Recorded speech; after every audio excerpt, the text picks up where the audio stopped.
So, has your YouTube channel kind of hit a brick wall? Trust me, you are not alone. But what if I told you the fix isn't just about making better videos? What if it's about a powerful new strategy combined with some crucial, kind of hidden settings? Let's dive in and break down exactly how to get your channel moving again. Okay, tell me if this sounds familiar. You pour hours, maybe even days, into creating what you think is a great video. You hit publish and then crickets. It literally feels like you're shouting into a void. It is one of the most soul-crushing things for a new creator, and honestly, it might be a sign that you're playing the wrong game altogether. See, here's where most people get it wrong. They think the problem is just not enough views. But what if the real problem, the root of it all, is that you're chasing the wrong goal from day one? Let's talk about how you plan to make money, because that one decision changes absolutely everything about how you build your channel. All right, let's just break down the numbers here, because this is wild. The old way, the way everyone thinks about, is chasing YouTube ad revenue. You might make around $800 for 100,000 views. And that's after you jump through all the hoops to even get monetized.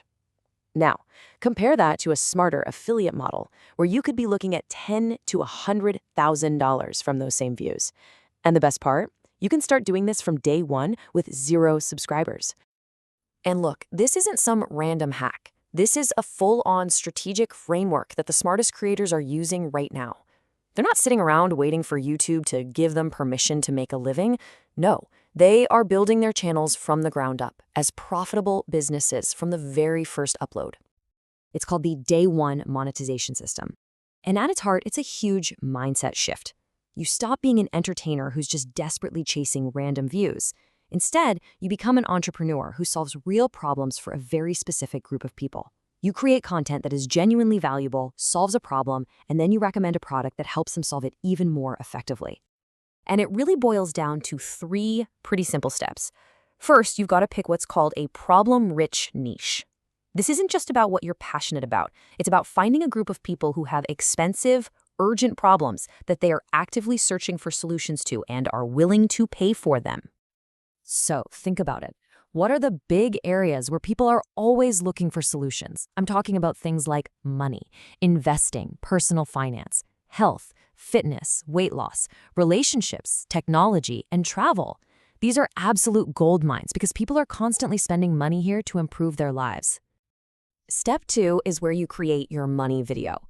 This becomes the central pillar of your entire channel. It's one long, super high-value video that just knocks a major problem out of the park. So for example, your money video could be an epic 20-minute deep dive on the best travel credit cards. Then at the end, you naturally recommend the top card with your affiliate link as the perfect next step for them.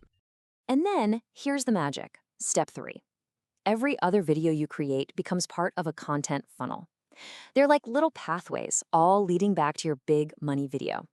So if your core video is on credit cards, your other videos could be 5 mistakes to avoid when booking a flight or how to pack light. And in every single one, you mention and link back to your main guide. It creates this amazing self-sustaining system. Okay, so that strategy is brilliant, right? But it's only half the story. You could have the greatest system on earth, but if YouTube has no idea who to show your videos to, it's all for nothing. You've got to make sure the algorithm is on your team, and that all happens under the hood in your channel's hidden engine, the settings. First up, channel tags. Now, you might have heard people say these don't really matter anymore. For a big established channel, maybe. But for a new channel, they are absolutely critical. Think of it like giving YouTube a cheat sheet on what your channel is about before you even have a ton of videos, helping it find your perfect audience right from the get-go.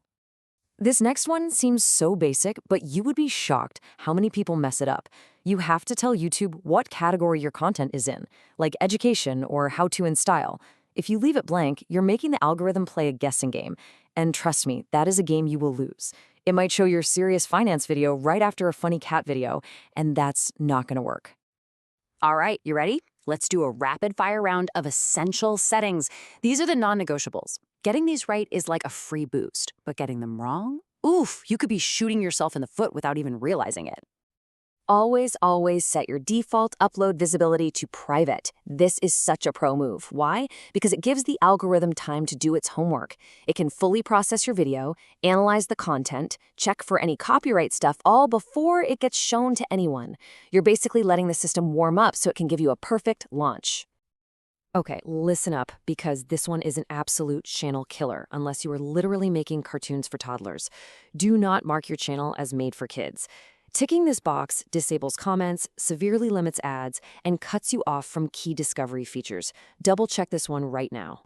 I see this one all the time, people faking their country of residence, usually setting it to the US, because they think it'll get them more American viewers.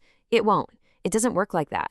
That setting is for back-end stuff, like what currency you get paid in. Faking it can actually get you in trouble and even demonetized later. Here's a simple one that's going to save you so much time. Use upload defaults. Seriously, you can preload your description with all your standard stuff, social media links, affiliate disclosures, a few core hashtags for your niche. It makes every single upload faster and keeps your channel consistent. And last but not least, please never ever skip the end screen. It is literally the most powerful tool you have for turning a single view into a binge-watching session. It's your chance to point someone directly to another one of your videos. This increases your session time, which tells YouTube your channel is the real deal. Okay, so your strategy is locked in. Your core settings are dialed. But there's a new setting, and it is a controversial one.